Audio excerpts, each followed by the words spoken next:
My dearest Spencer, Yes, sir.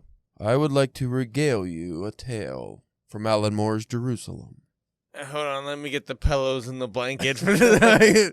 Because some people don't seem to understand why I'm having such difficulty finishing this book, I would like to read you the opening of the chapter, Round the Bend. This chapter deals with Lucia Joyce, which is James Joyce's daughter, who was in an insane asylum. She had schizophrenia, and this chapter is written in a very Finnegan's Wake-esque fucked upness. It's very difficult to... Now, did Joyce actually have a daughter?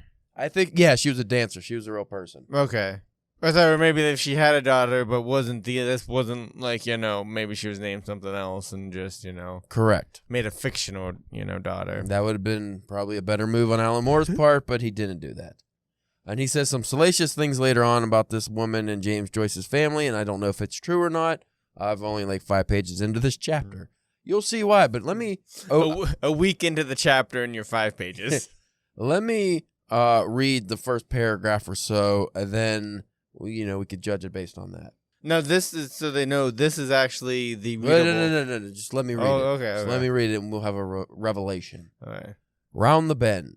Awake. Lucia gets up with the rising of the light. She is a puzzle, sure enough, as all the nurses and doctors would affirm, but never a crossword these days. Depending on her medication and on every working grim pill's progress, her arousal from drowse is like a spring, a babbling brook that gurgles up amidst the soils of sleep, flashing and glittering to meet the morning sun. Confined in this location now, she gushes and runs jingling from her silt and sooty bed, pouring her heart out down the hillside and away across the old landscape to a madhouse breakfast.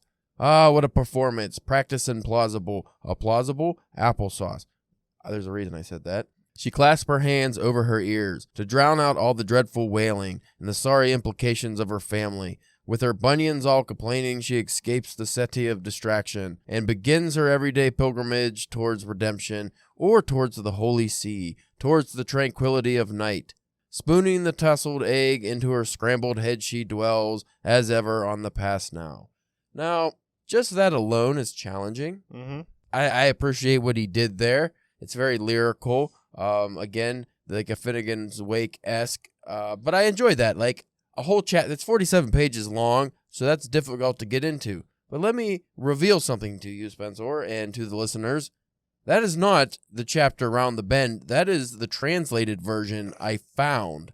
Alan Moore's chapter, opening chapter of Round the Bend, goes as such. And this is also English. Something that was English, already in English, needed to be... Yes.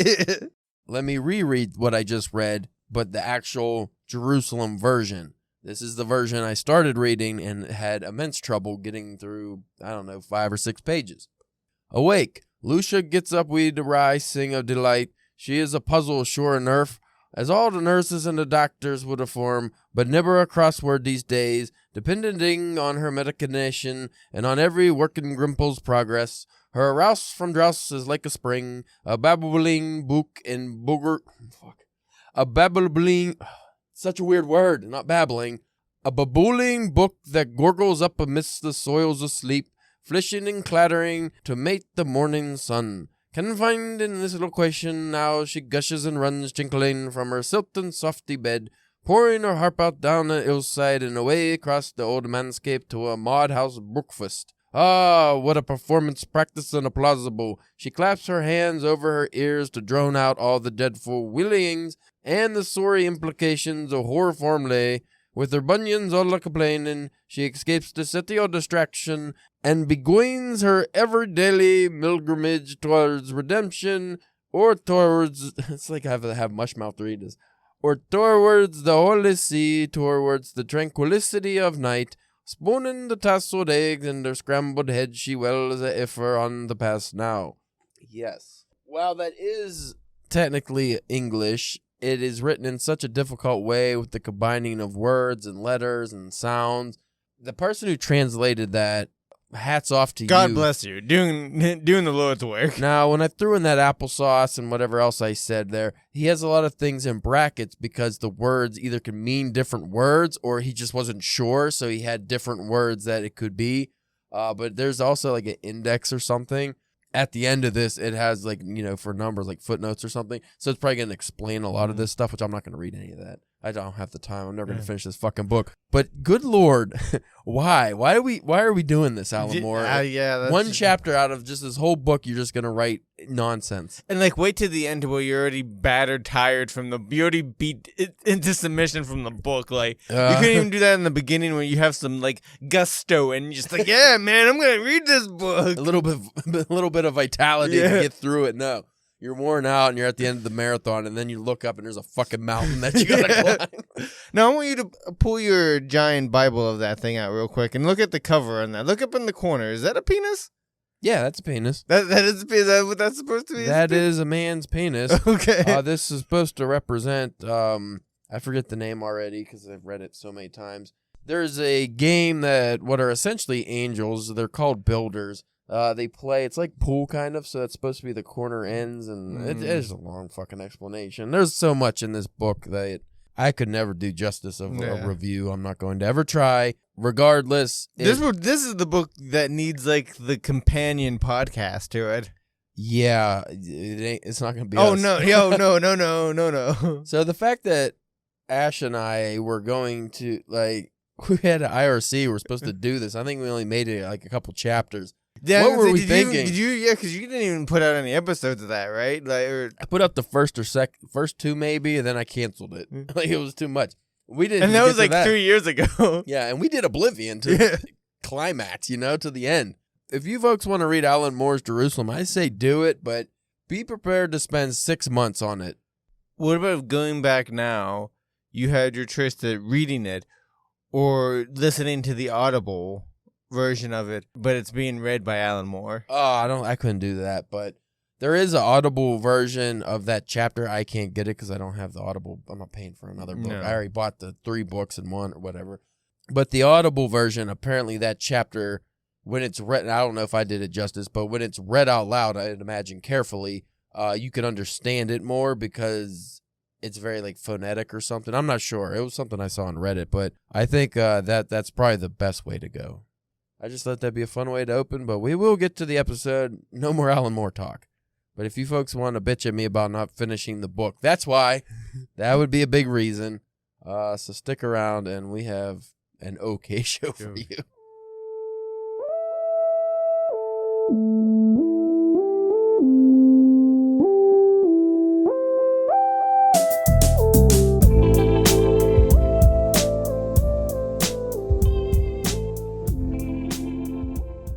You are listening to the Drunken Pen Ready podcast. I am your host, Caleb James. With me today, Spencer, the Havanan Hooker Humper Church. But realistic. Yeah. I don't think hookers from Havana would be that great. Probably not. With the communism and all, Yeah. I just feel like they're not getting paid a lot and they're not going to do the best job. Or maybe they'll try to do the best job and get an extra tip. I don't know. Yeah, so maybe, they're just really committed to their work. Like the craft of it. They're not doing it for the money. They're doing it for the love of the game. Doing it for the passion of hooking? Yeah. Yeah, I don't know about that. So what were we talking about? You said something about putting French toast up your bum hole? Oh, dude, it tastes so good. Taste? Yeah. You have taste receptors up there? Well, it's like, it's like that episode of South Park where they shove the food up their ass and, shit out their mouth. It doesn't have such a pungent taste coming out when it's the Ew. French toast. What do you think about all day? You sick unit. Nasty. Awful. No, we were supposed to be talking about creative balance, Spencer. Sounds kind of boring. Sounds stupid, but that's what the fans wanted. That's what all the emails said. That's the exact topic. Hey, why don't you talk about creative life, work balance? And I was like, oh, no, what does that mean? That's what they want. Actually, I think they'd probably just want to hear us talk about Cuban hookers all day. Yeah, I mean, honestly, that's probably would get more listeners. Oh, yeah, but then we'll get in trouble again. I can't afford all the fines. You'd be fine. No, that's the problem. I get the fines and I go pay them and go to jail. You're making all that article money now. What article money? Or the publishing, you being public, your poems and stuff. You're making Oh, yeah. Buku's of money off of that, so you'll be fine. Yeah, I'm fine. I'm making all the big money. Hey, if you folks want to read something that I wrote, what did I get published in? I got published yesterday, the 1st of February. I don't know when this episode drops. I forget, but the 1st of February, I was published in Spank the Carp Literary Journal. I have a short flash fiction story, more like a philosophical musing, but it has fish in the title, and I felt like it was a good fit for that magazine. And yes, folks, it is actually a literature thing, not a dirty. I was a little disappointed that wasn't dirty, but yeah, with the name like Spank the Carp, you thought it was going to be either dirty or at least very humorous, but it's just pond themed, which is a little strange. But check it out; it's not a bad. They don't have all right stuff. They only publish like 8 to 10 pieces every 2 months. And usually only 1 or 2 flash pieces and a bunch of poems and stuff. So I feel like I at least got in on that. That's pretty good. Don't forget to tell the fine folks that if they do go in there and read your piece, to make sure that they vote for it so that it might actually get put into the print edition. Yeah, they have a print anthology that comes out. They just released the last year's one also this month. So yeah, hopefully I can get in that and then I'll be in print. Da, da, da. That's the big goal, isn't it? Well, I guess the big goal is making like money. Yeah. Like lots of money. I've submitted a lot of things and paid a lot of money to get rejected. Yeah. Does that make it better? I don't know. I think if you're running a literary journal and you're not paying anything, you should not charge a fee. Yeah, because that's almost kind of, to go back to the hook, and that's kind of like paying for a hooker, her taking your money and just like, nah, I'm not doing it. Not in the mood. Yeah. Got a headache. I'm like, God damn, I gotta pay my wife to say that. Right? Yeah, you don't, I don't know. Because some of these aren't cheap either. Like, some are $6, some are fucking $10. Like, the most expensive one I did was a contest, which was $18. But that's a contest. You at least win money if you get that. Some of the ones, you could get, like, the issue of the magazine or something. So, like, that, that's all right. You're getting something for it. But if you're submitting and all you get is, well, it cost you $3 and you got to wait 9 months. And if we do accept it, you get put on our online site thing, like our online journal, and congratulations. It's like, oh, okay. So what am I paying for? I miss the days when you pay me to give you content. Like, you pay for, we need content. We want to sell magazines. So what do? We buy work from writers. And now it's like, no, you pay us. Yeah. Who came up with that scam? You pay us to print your shit? And we might not even do that. No, most cases they do not print your shit. They consider it shit or just don't read it. That's the one that really bothers me. A lot of the ones, and usually it's lesser magazines, if they charge a fee and you can, they give you the generic rejection and they don't, you didn't read it. I know you didn't read it because I've been getting a lot of rejections lately where I get feedback and stuff. Like different stories where it's like, hey, we rejected it, but here's why, and why we didn't think it was a fit and stuff. And, most journals don't have to do that, but it's like, oh, you read it though. I appreciate, I'll even email them back, but hey, it's fine to reject it. I appreciate that you actually said why. Yeah. So it's something I could either fix or just some of them, it's just I don't really care for this style of story. You might have a better, and they'll send a list of places that might be a better fit. I really appreciate that. Versus the ones where it's what was the one, I think I said you before. It was just dear author, thank you for submitting. It was your garbage. Work. Eat a dick. Yeah, it's just submit your work. Didn't even say my name though. Yeah, thanks for submitting your work. It is not good for us at the time. That's the shittiest one if you have to pay for that. Bryce, who was on the podcast before, he sent me one where it was no rejection or acceptance. It was one that they said sent him that they were reviewing the work. Which is nice. So they're hey, we've been sitting on this a while, but we are actually reading this, so don't, worry. So they had his email right, but it was dear Megan something or other. They gave the wrong author's name. It wasn't even him. It was what the fuck? How professional is that? So he put the wrong name on the, come on. I should, if I was him, I would have emailed him back and be hey, you're printing me now just for that. You're publishing it. You fucked up. You said the wrong name. Now just take my work. But that's just me. I can't wait till you can get into this hardcore, get real irritated, and spend money on this shit. Yes, that sounds wonderful. You know what, though? In my experience, it's a lot of the genre ones that actually give you feedback and seem to care about the work and read it. It's these literary ones that's just like... They're fucking their upturned snooty nose, smelling their own farts, thinking they're better than everybody. They just get a hose from their butt to their nose. Yeah, I rhymed. Fart in a nice wine glass and bring it up to get it good. Not a wine glass, you fucking unsophisticated piece of garbage. A snifter. Okay, a nice snifter to sniff out of.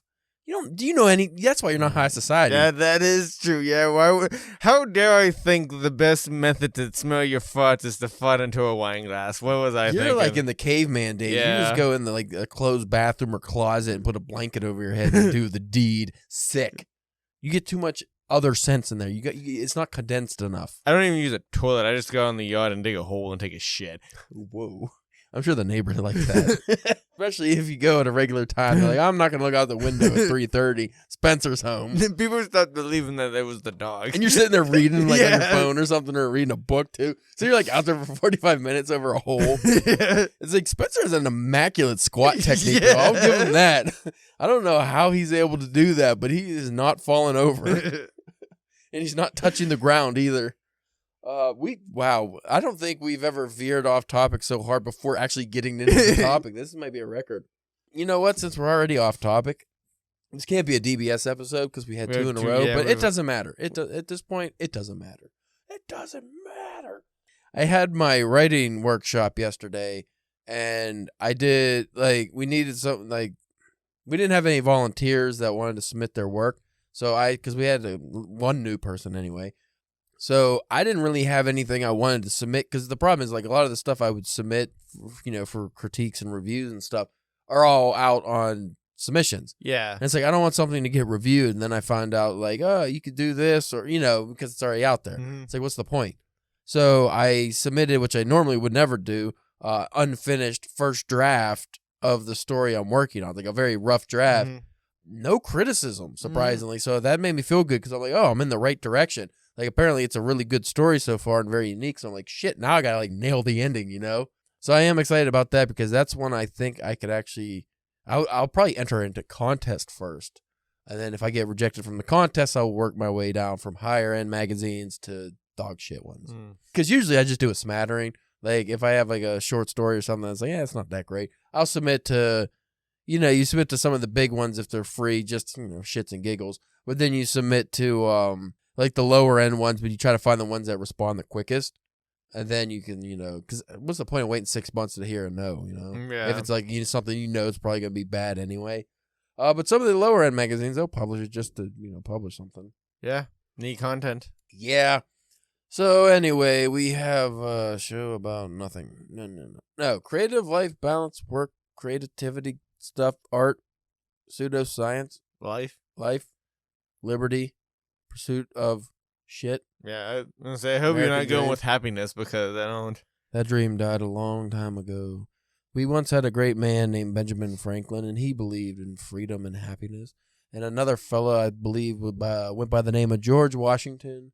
And then there was one real daft motherfucker, and his name was William Taft, and he got stuck in a tub because he was fat. Yeah. Then we also had a Grover Cleveland, just a great name, not a great president, from what I can understand. And that is a good name. Yeah, Grover Cleveland's a good name. And then we had a young chipper man named Teddy Roosevelt, hard as a nose. He was a rough rider. I don't know what I'm talking about. I'm trying to avoid the topic because I didn't really think deeply. Usually I at least try to think, if I have a more serious topic, I try to think deeper on it or during the day for at least 20 minutes before I come on here and just ramble nonsense. But today I don't even know how I got to this point, but I did want to discuss something with you, Spencer, because I feel like we both fallen into this trap a little bit. You more so than I. So we're gonna go in different layers here, like we normally do. So one, when it comes to your life balance, people always think about your work. Personal life balance or whatever, work-life balance. You work this much, but you should live this much. Okay, that's very broad, and that works for the general public. But what about us creatives, us writers and consumers of fine literature and everything? So we definitely get ourselves bogged down in certain things and ignore other parts of our lives. Is that a fair assumption? Yeah. The main thing I think of for me, because it's it's very tricky because it's beneficial things we're getting bogged down with. So if I'm reading a lot, but I'm still kind of neglecting other things in my life, it's like, yeah, you're reading, especially if it's like, Ulysses or things that enrich your life or whatever. That's a good thing, but then it can still be a bad thing.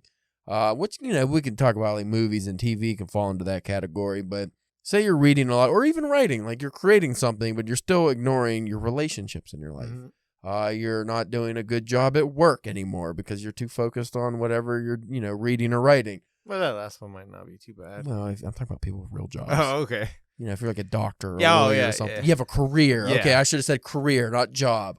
If you're us fucking wage slaves, you probably don't. It doesn't matter. I read on the job to ignore the job. Right. I get a lot of my writing done on the job, so that's different. If you're neglecting, especially other life goals outside of the arts, that could be a real problem. And also personal goals, too. Like we were talking about off air. Your body's just as important as your mind, if not more so, because without your body, you're dead. Mm-hmm. So if you're, reading a lot, writing a lot, if you're an artist and you're, drawing and sketching and stuff, you might be very productive. But if you aren't doing anything physical, you're kind of fucking yourself up for the future, Like that's not necessarily a good thing here. And also it could go the other way. If you're just always in the gym, always working out, running marathons, doing all this shit, well, now you don't have time to do the other stuff. And again, if you're not a creative and you don't care about creating anything, then that's probably fine. Yeah. Because you can then you're just balancing that with your work and personal life. It's one less thing that your time gets divvied into. Yeah, but with us like creatives, I just think it's very difficult to find, because one, it's hard to get yourself in a good rhythm where you are writing consistently, you are painting consistently, you're submitting work consistently. But when you get to the point where you actually are doing these things, it's like, hey, I'm writing every night for 3 hours. It's going great. It's like a job. I love it, though. That's wonderful. But then what happens when you start ignoring other stuff to do that? And then it's also like, oh, now this is like a bad thing.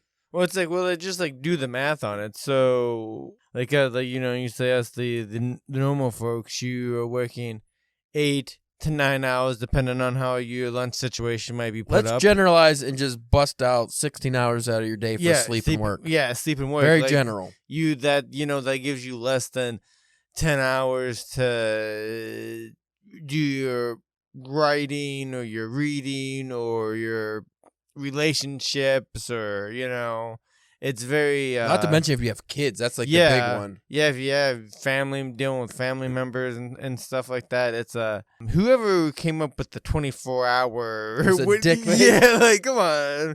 You're like 26, 27. Well, I'm pretty sure we grumbled about this in the past, but, like medieval peasants only worked like 3 days a week or something. Like they didn't work very much.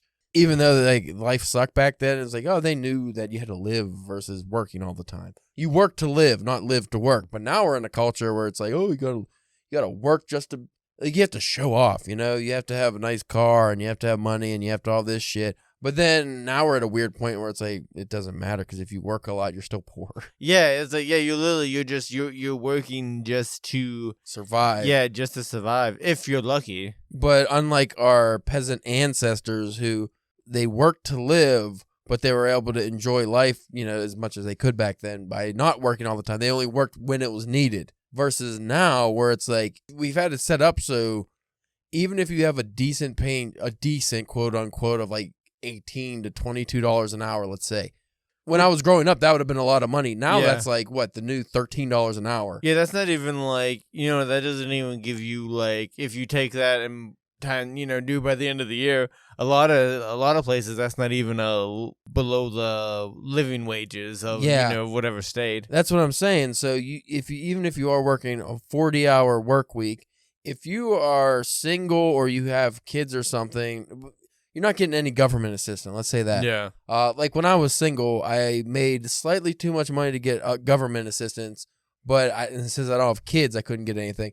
But I was still poor as shit, so I couldn't afford a car. I barely could pay my bills. It was ridiculous. And then we're not even going into rent and all that stuff. But not to get off topic too far, it's just ridiculous that you have to work so much more now to have less than our previous generations had. And then if it's not the time that's the issue, it's the mindset like the creativity is what becomes a problem, because like you said, you check out that time. Because let's just say, like, because I don't know about you, but like, when was the last time you ever got like actual like 8 hours of sleep? That wasn't like maybe like a day on one of your days off. Yeah. And so even if you wanted to be like, all right, this is gonna be I'm gonna write today after work. I'm gonna get pages done, and I'm gonna do some editing and whatever. I'm gonna submit some stories that I read, and like it's next thing you know, you get home from work. You got cleaned up, you got something to eat, and like now it's bedtime somehow. Yeah, I feel that hard. I want to demonize the fucking grind culture we set in this country. In the U.S., I don't know if I know because we have a good bit of listeners in Germany. Thank you for listening. And other countries that are more civilized, apparently. They actually get their holidays all the time. Like they get vacations, and they don't have to worry about quitting a job and not being able to have health care and stupid shit like we do in the U.S. If you don't have a job with health care, you pretty much just die. Or if you have any kind of illness or you go bankrupt, all kinds of ridiculous shit like that. But the stupid grind culture, it's like, nah, we brag about having 6 jobs. Yeah, like we got a guy that's like, oh yeah, I work a full-time job, I have a part-time job, I do Uber Eats on the side, I also I'm a Lyft driver some days. Yeah, the hustle culture. Yeah, well, like we brag about this the grind. It's a grind because it's a grind. It grinds you into nothing, and your life is ruined. I actually saw it was either like a reel or like a short like Facebook thing. It was something about like. It was talking about why, we've gone into this, like the different generations but like why Gen Z is always like depressed or whatever, and and part of it was because of like it's the first generation where it's like it's a known fact, like you're just gonna work till you die. Yep. And then it has like, and then you have like you get on like the social media, then you have like these top 1%ers, like the gay V guys, like those guys are just like, all you gotta do is fucking hustle and grind, yard sales and shit. Like I hate that shit so much. Yeah, it's always these influencers are always like pseudo shaming you for not working hard enough. Like it's your fault that you don't get paid enough at work. I don't even want to go into that stuff because it makes me mad. Just reverting back to what we were discussing a little bit ago. I feel you when you talk about like being super tired, because most of the good writing I've done in the last month is when I get home and I'm like right before bed, I'll try to get an hour or so, and I'm exhausted. I'm falling asleep, and then I just open the laptop, and surprisingly, I get good words. Not just words, good words. But I think that's more just a testament of my dedication over the years and just building myself up to that. So I always think, like, what if I was refreshed? Yeah. Like, what if I could just have a week off and then, get up and just write when I'm not tired, when my body is not super sore, when I'm not fucking wiped out. I just think, like, imagine how much, like, if I'm succeeding, in my opinion, at like a 60-70% level at best. Yeah. What would I do at like 90? You know? Like, what could I do if I'm actually feeling good? Because that's like goes with the gym. I'm always sore. So when I go into the gym, usually I'm not very fresh, but I still get really good workouts. But like, what if I was like great? Yeah. Like, every once in a while I'll go and it's just like, you ever have one of those days you wake up and you're like, I'm not tired. What the fuck? Yeah. And you just feel good all day. It's very rare, but on those days when I go to the gym like that, I'm like doing all kinds of crazy shit. It's amazing, but it's very rare. But like, I don't think I've ever had one of those with my writing in recent years. Both of us have at the slave wage jobs that we've worked for many years now. Yeah. There's some days where there was a lot more extra work than there was normal days. So it's like, yeah, I'm actually kind of like physically tired. But the most of it, and we've talked about this before, is like the mental drain. Yeah. It's like that, just like, I don't give a shit right now. Like one of those just like, you know what? I could take a nap now, and if I didn't wake back up, it's fine. Yeah, it's fine. Like I don't. This will be okay. It's so sad, but you just get so emotionally depleted that you just don't care about anything. Because there'll be like, especially like the last couple weeks, there will be like days where, like I said, I get home, get cleaned up, and like I don't get any writing done. I don't even get like hardly any reading done. I'm laying on the couch. I'm not even really watching anything. Like, there might be, like, reruns of Seinfeld or Office playing. And, like, I just, like, I don't do anything. I don't do anything. and then like hate yourself. Yeah, I hate myself, and then somehow like the next thing I know, like I wake up because at some point in time I just passed out on the couch and it's like 10:30 and you think, oh well, what's that?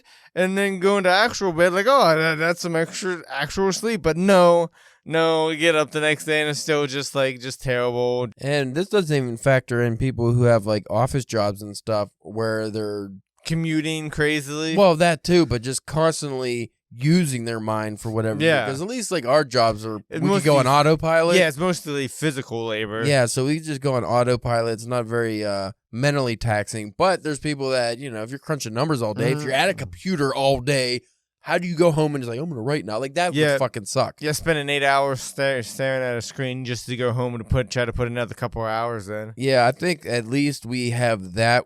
We don't have to worry about that problem, but I know a lot of people do. And then also it goes to like people who have, you know, again, quote unquote, real job where they have a career. Say you're a doctor or a lawyer, making good money, but you still want to write. Well, good fucking luck when you have to work like 80 hours. Like because when you have a career, the difference between a career and a job is a career is your life. Mm-hmm. A job is not. A job is just so you can survive. A career, though, is like what you do. And you would hope you're passionate about it. And some people are, but I still find a lot of people aren't. Oh, yeah. Like their career sucks. And most of them are just like, I want to make enough money where I don't have to, you know, I can just retire early and not do this stuff. But why do we live in a culture where it's like, if you're very lucky, now I would say you're part of the 100%, if you can retire by 60-something. But it's like, why do we have to wait until we're elderly to be able to enjoy any semblance of life and maybe live for 15 more years and then die? If you're lucky. If you're lucky. Yeah, because, you know, I like to fucking climb mountains and shit. But guess what I'm not doing at 65? Probably not climbing up mountains and shit, no. And that assumes my body holds up well through my manual labor job. It's a shit show and it's not fair, but life is not fair. But the problem is we have a society that holds up making money as a priority above all else. Everything.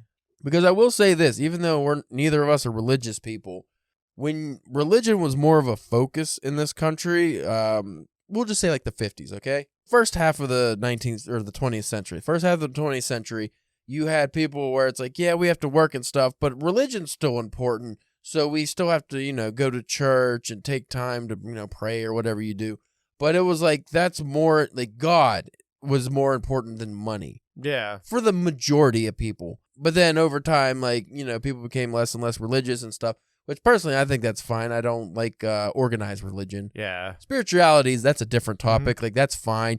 But it's like the organized religions, like usually horseshit. It sucks too because like I do have a couple of friends that are more on the religious side, but like they're not the thumping trying to shove it down their throat. They're just like, it's a thing that I like to do. A personal belief. And it is like, because like if you just would break it down and you look at it, like if church, like it is like a good, like, know more people in your community. You get, you know, people get together and they're trying to raise money for things. In theory, it's a good thing, but in the actual practice, it's horse shit. My rule of thumb, if you have to give money to your church, usually you don't have to, but you're kind of shamed if you don't.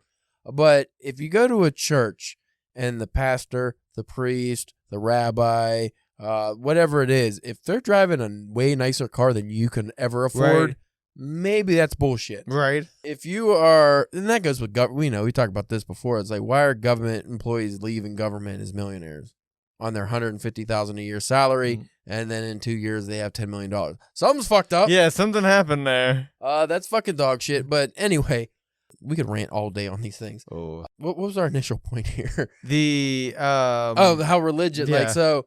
But when people were more focused on, you know, the religious aspects of things, it was, I don't know if it was ever more important than making money, but I would say it was like an even level. Well, mostly back then, too, there was you got paid a fair wage for fair days of work. Well, we had a time period which was great in this country, and I think around the world, where it's like, because everything was so hard for so long, it's like, hey, we're going to make wrenches, you know, tools. Mm-hmm. They have to last. Yeah. If we make a car, this has got to last somebody for their life.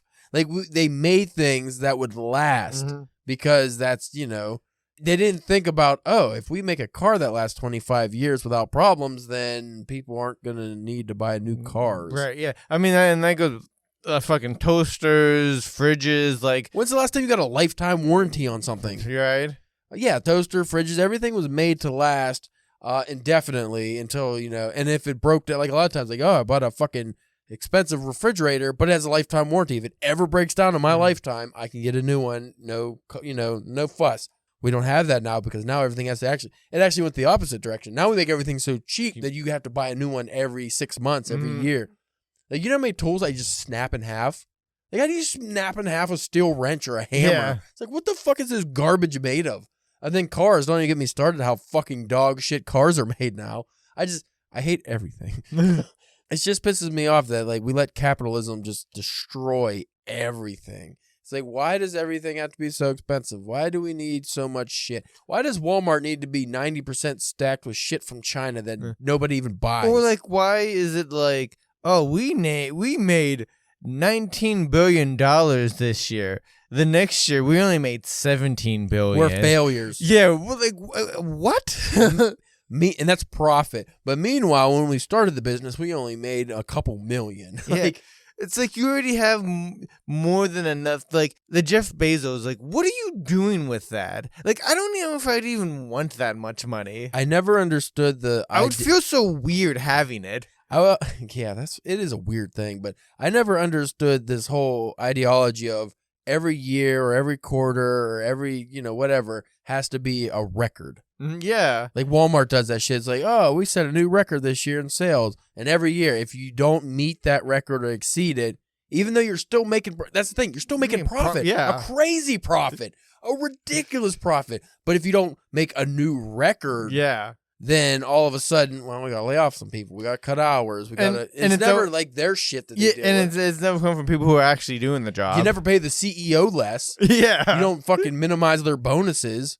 You don't get rid of, like, the 5 managers that I don't need to tell me to do my job. Like, they just sit in the back that does nothing.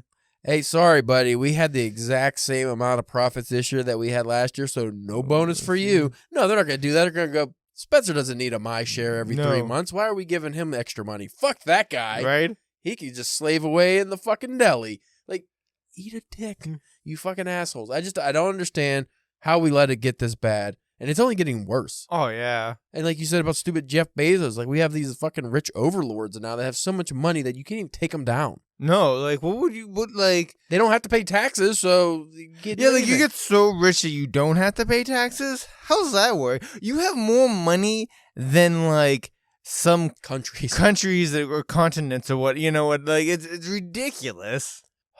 I don't understand. Where's the revolution? Like, why can't we have one? Well, what's one of like the Bezos things is like Bezos could give everybody on the planet like $1 million and still be the richest person on the planet? I don't think that's possible. Maybe you're thinking like $1. I don't know. Yeah, because you can give like 8 billion or 8 billion people now. You can give them $1. That's $8 billion. Yeah. If you gave everyone $1 million, that's like a number I don't even. True. Yeah. Simple mathematics. Nah, I don't like math. But even so, that's ridiculous that you give 8 billion people $1 and that's not even a fucking dent in your wealth. And you would just get that back and tax it, or you know what I mean? Fucking Elon Musk this year lost more money than some countries ever made. Like, what? I don't understand what's happening, but going back to the creative side of things, which makes it seem so insignificant. Like, right. It's just so hard when okay, take it back to the creative part of it, just dealing with all the stuff we've just been talking about for the last couple minutes. It's you look at that and you're just like, why even fucking bother? Yeah. Why bother? Because like, I can make this great fucking book that people will love, but you know who's probably gonna make more money off it than me? Jeff fucking Bezos, probably. Like, I think that's the biggest kick in the nuts of all is the creators, the ones who are actually making things. And I'm not even talking about just writing and art. Like anybody, the guy who's making the tools, like whoever it is. You're not making anything. I write a fucking book that took me 5 years to write and it sells and it gets big. Even if let's say I got $1 million. Yeah. Netflix bought it. I got $1 million. Ooh, I'm rich. They made a fucking $1 billion off my idea. Mm-hmm. They made a fucking movie of, Avatar 9, like whatever. Like, you fucking people, like, who's getting all this money? Like, musicians, they're not getting the money. No. They're getting a pittance of what they created. And then you have these not even the producers, like the fucking executives that don't do anything. They make all the money. Like, it doesn't make sense. Why do these people exist? It's like you have this weird middleman. It's like you have these fucking industries that created themselves so they could profit off the people that are actual creators. Mm-hmm. And that is such dog shit that is still allowed to go on in this day and age. Because, like, I can just sell my own work and get really rich off my ideas, or you could pay me a very, very small amount of money and print my ideas, and then you get a lot of money. Yeah. You get all that money that I'm not getting if I did it myself. That used to make sense when, they would do all the marketing and distribute it everywhere and all this stuff, but they don't do that now. No, they don't do shit. They put it in bookstores. If you have a book, like, that's it. They don't market it. And by bookstores, we just mean Barnes and Noble, because what else is there other than? Put it this way: it's so garbage that the Stephen Kings and Neil Gaimans of the world still have to do book signings. Yeah, like, they still have to physically go to locations and sign books to get the book out there. Mm. Why is that a thing if the fucking publisher is doing this job of getting the book out there? Maybe if you're lucky, they put the book signing list together. So it's like, hey, you go here, here, here. But it's so stupid. It's just a scam. Everything's a scam. And like you said, it almost makes you like, why bother? Why do I want to do this anymore? I do it because the passion of writing, Spencer, is deep in my loins. Yeah. It explodes from my... no, I'm not going to say it. I was going to say member, but that's gross. Schlong. It explodes from my manhood. Don't say schlong. And Mike, if you're fucking listening, when I walk into the book club and no one else knows what you're talking about, and you just say, hey, Caleb, how's your schlong? They didn't listen to the podcast where we discussed dick names. It comes off a little weird. People looked at me like, what? How's your schlong? I was like, it's great, thanks. Hanging to the left. It's hanging. I still think that is a great word, though. Schlong is top. That's top tier. Yeah. That's A level. That's top of the pyramid. When we were talking about those, did we say knob? Yeah, I brought up knob. Okay. Said schlong, knob, tallywhacker. Well, they know. They can go listen to it. Yeah, go listen to the last episode. You can get all the dick talk. You can't reiterate all the dicks. It's too long. Too long. And girthy. Long and uncut. That's what that episode was.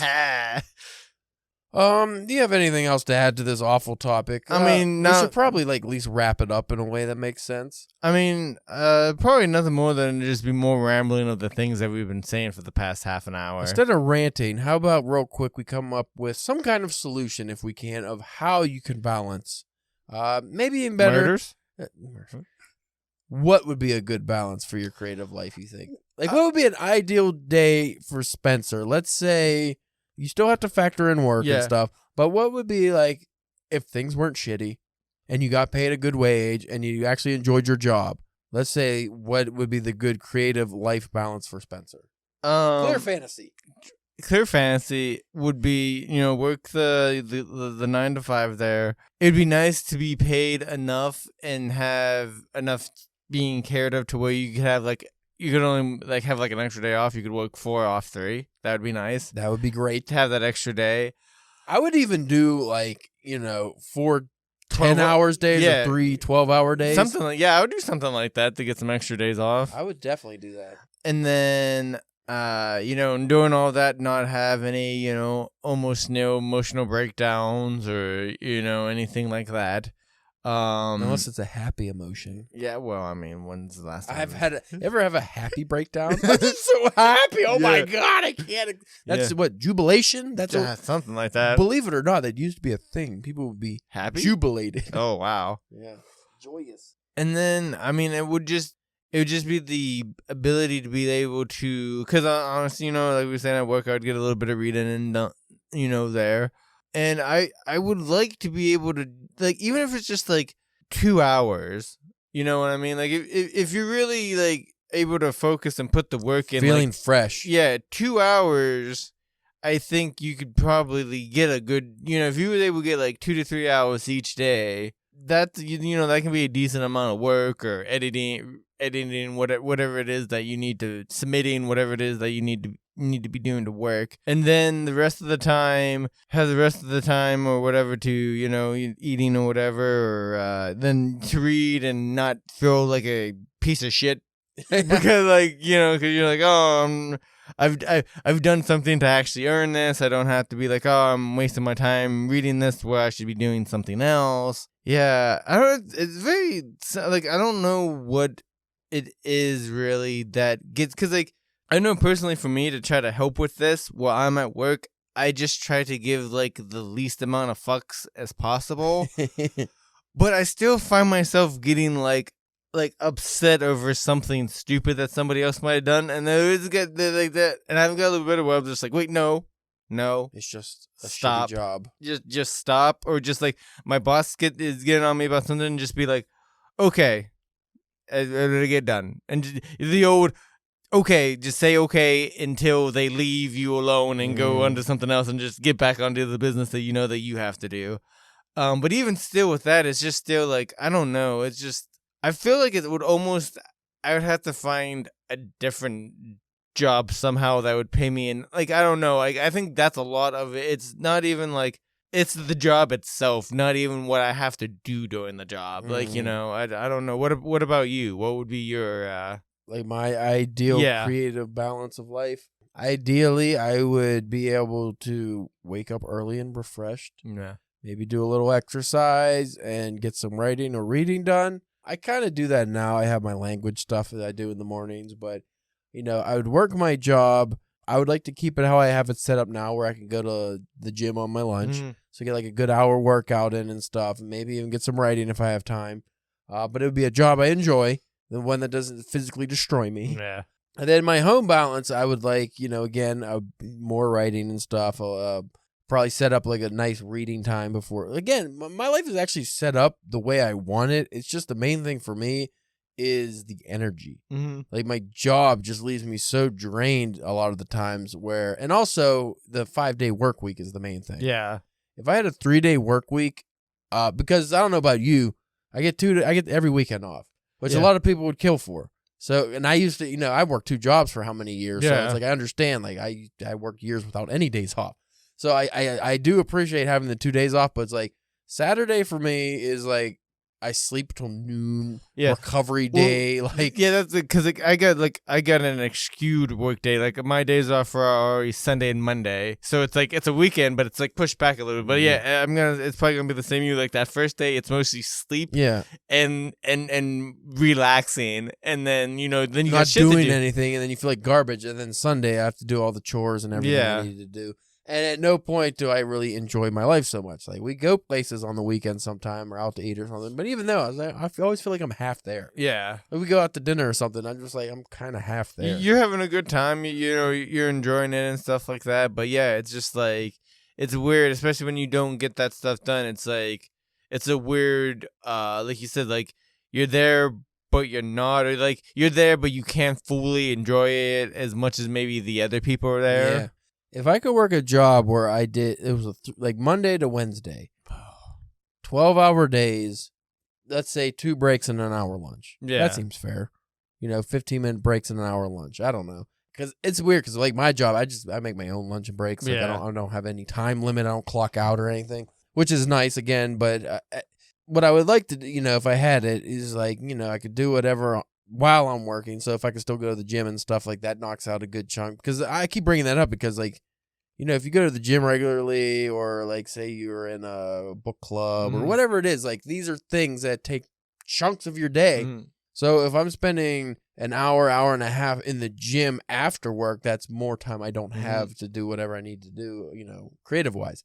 But sometimes that helps. Like on Sunday, I've been doing just some like smaller at home workouts just to try to get, something, some movement going, some, we're starting to get a little bit older now, For some reason, after I got done working out, I got a wild hair up my ass, and I just spent like 4 or 5 hours like putting away like boxes of comic books that I had that were meant and still it was like nowhere near what I needed to do, but that also did kind of help, like I felt better because it was the physical movement and stuff like that. Wakes you up, get the endorphins going, physical rush. And this is more probably just the me thing, or maybe the people who collect books or just collect things in general, of like, it did give me a little bit more peace of mind of like putting some of this stuff away and organizing a little bit, other than it just being like kind of like everywhere.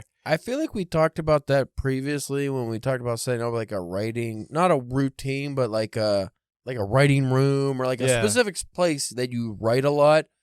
Clutter is a big problem. That causes so much anxiety that people don't even realize. Like when you have clutter, even if it doesn't seem like, if it's just in the corners of the room and it's not really bothering anything, when you actually clean that up, you're like, holy shit, like it just feels better, you know? I wish mine was just the fucking corner of the room. Yeah, you need like another room. Yeah. What we both need is a big library, honestly. Yeah, you're right. But yeah, so, you know, I think that's my main thing. We're both the same in that, and I would imagine 90% of the people listening, the problem's work. Yeah. You're doing a job that doesn't really fulfill you, that you don't enjoy, you're not passionate about. Because if it was a job you're passionate about, that's because you pursued that most likely. And, you know, that's like probably what you do. It's like, you know, I don't need to be a writer because I am you're doing the thing that you love or wanted to do already. It's like, I'm a marine biologist. This is what I love. If I do write, it's just as a hobby or something on the side. Or you obviously have those outliers who do every fucking thing. Well, kind of like Benjamin Cross. Archaeologist. He's an archaeologist, but he's had these, from doing that stuff, he had these ideas that he... But he said his first book, listen to the interview, by the way, folks. He said his first book took 10 years to write because he was so busy. It wasn't until like he got like more of a desk position, like he works in the office more often, that he can actually sit back and do some writing. But again, being an archaeologist, like that's an awesome job. Right. We don't have awesome jobs. We don't have the opportunity.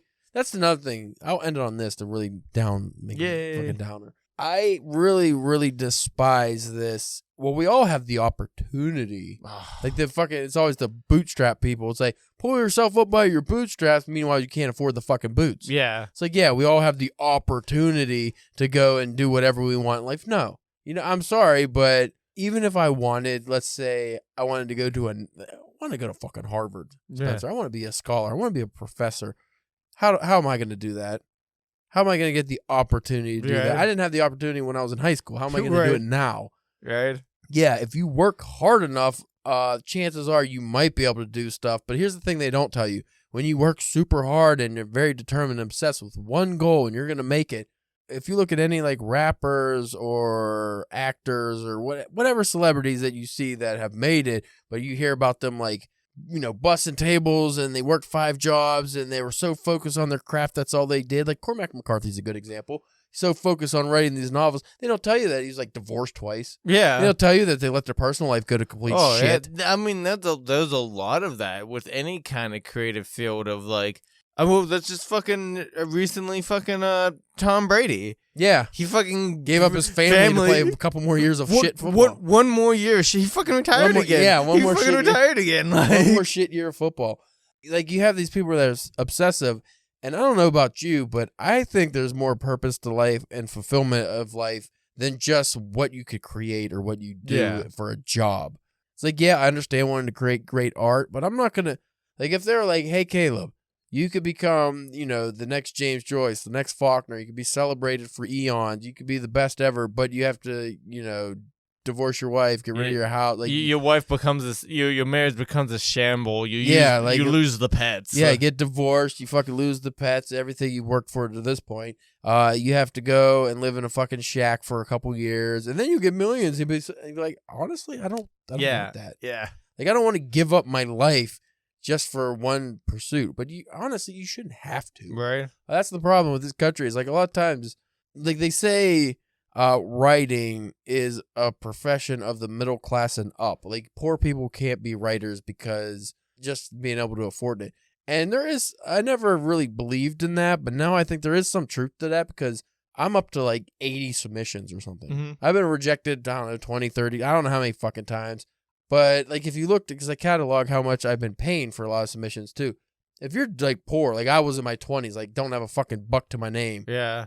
I couldn't have paid for submissions. No. So how am I going to get published by anybody? I couldn't afford a laptop then to write on to do the submissions. I had a shit phone back then. Like, if you're actually really poor, like genuinely in poverty, being, I want to be an artist or something, how are you going to afford the fucking supplies? Yeah. How are you going to get the paintbrushes and the easel and like the canvas sketchbooks and like how are you supposed to work on your craft? At least writing a pen and paper, you could do that. But again, how are you going to get published? How are you going to get a book? It's just like so much fucking bullshit you have to deal with. And poverty is the biggest problem. And you don't even, in this country, I don't think there really should be poor people at this point. You would think with us supposed to be the greatest, quote unquote, greatest nation on this fucking earth. There's just no reason why there's poor people other than greed. Yeah. Because there's enough to go around. Or at least the amount of poor people. Like, okay, like I understand, like you're probably not ever going to get rid of complete homelessness. But again, a lot of that's because of mental illness. Yeah. A lot of that's because, Reagan in the 80s shut down the fucking mental hospitals. People don't have anywhere to go to get better, and then they resort to drugs and shit. That's a lot of it. It's not even like a unwillingness to work or inability to work. It's because they're like just mentally defunct and they're not, nobody takes care of them. And I feel like, and now, granted, I barely go outside of our state, but it feels like a lot of people in this country now are also just dicks to each other. Major dicks. Like like I was watching a thing and, they were just talking about like, especially like back in the day, like, you went to war and you got celebrated for this hero and all this stuff and and then you come back with PTSD and all these other issues and you can't hold down a job and then you become this homeless person and then people are screaming at you, why don't you just fucking work and and it's like, this is a fucking guy that you were just praising who put their life on their on the line for your safety, and now that they have issues and there's no help for them and there's nothing, Well, there's a very specific side that seems to follow that suit, where it's like, as long as you're doing stuff for us, you're great. Yeah. You could fight, you could live and die for your country, but we're not going to take care of you when you come back. And that's been going on for a long time. We want ban abortion. You can't have, kill a baby before it's born, but then if it is born, well, we don't give a fuck. It's just like you have this weird subsect. It's like, oh, we go to church every Sunday and we believe you should love thy neighbor and we spout all this religious shit. But then if there's a poor person, fuck off, poor. Yeah. Like, we're not giving you money. Get away from us. So it's just like a hypocritical bullshit. And then again, that's like probably a very small minority of people, but they're very vocal. Yeah. And we just, with social media, it's amplified to a that's point what you see all the time. Yeah. And like, I know on Twitter, like I'm sent constant outrage things, like things that are going to piss me off. It's weird. I don't get anything, like any of the kinds of stuff I would follow or believe in. I never get any of that suggested to me. It's always the fucking, like, I get always these super right-wing propagandists that are always, like, I just get notifications for. I don't follow any of them. No, yeah. It's like, why the fuck? I have muted them or blocked them, and I still get this shit. It's like, why am I getting only these topics? Because they want you to get outraged, and that would be an episode for tech and that kind of shit. Hate sells. Yeah. So anyway, folks, we think that you need to have a creative work-life balance, but it's so hard. Like, I completely understand people who can't just get it together. Because you always feel like, I can't get my shit together. Yeah. That's what it feels like. But it's like you don't realize how hard you're actually working all the time. And how can you maintain 100% level of, workability? You can't. It's like those... you can't be efficient all the time. It's like you always see those memes and stuff where it's like, and that's supposed to be, like motivational, and it's just like, it's okay to have just made it through the day. Yeah. You may feel, garbage, or you didn't do anything because you didn't get that chapter written today after work like you really wanted to. And yeah, that does suck, but you can't let that bog you down for the next day. You have to try to just go out off and like each, fresh start like each day or halfway through the day or whenever you can try to. I feel like a lot of these influencers and motivational online people who tell you that, seize the day, seize every moment, you guys just grind and work harder than everybody. I feel like those people never had to carry the weight of the world on their shoulders day in, day out. They don't know what it's like to have fucking children at home. You're already in poverty. Everything around you sucks. Your job's terrible. You probably work a second job that's terrible. Your wife probably works 2 jobs. Nobody's home to fucking raise the kids. You can't afford babysitters. Like, they don't, like, how do you succeed in that environment? Yeah. And it's nobody's fault. You did literally what we're told since birth. Go to school, graduate. You got to do this. Go to college. Get all this debt. Well, that's what you and me lucked out. We didn't go to college. No. I tell people that all the time. I'm glad I didn't go to college because I would just have debt. And probably for nothing. For nothing.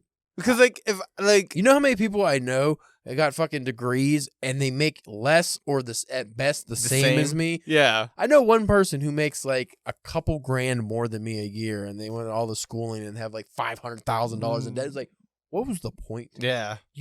I'm sorry, but that just seems like such a waste. But this is going on too long. Yeah, well, yeah. We gotta cut it off at some point, guys. Yeah. Maybe we'll revisit this. Well, we can't next week. We have a guest on next week. Yeah. Supposedly. I'm not going to announce it because I don't know. But anyway, folks, you could check us out at DPW Podcast on Instagram, Facebook, and Twitter, and also YouTube. Spencer's OnlyFans. I don't even remember what country you were from. Havana. Havana Hooker Humper Church. Yes. Ooh, that's yes. rough. You didn't think I remembered. I did. Yeah. Can't forget. Sick dog. You dirty dog. You could check out my stuff at calebjamesk.com. I have an updated publication history because you can find my work at Spank the Carp. You can go ahead on my website. I have it listed there. Check it out. See what you think. Vote for me if you can. That'd be appreciated. Anyway, we thank you for listening this long if you have. And Mike, don't yell slong at me anymore. It's inappropriate. Do it.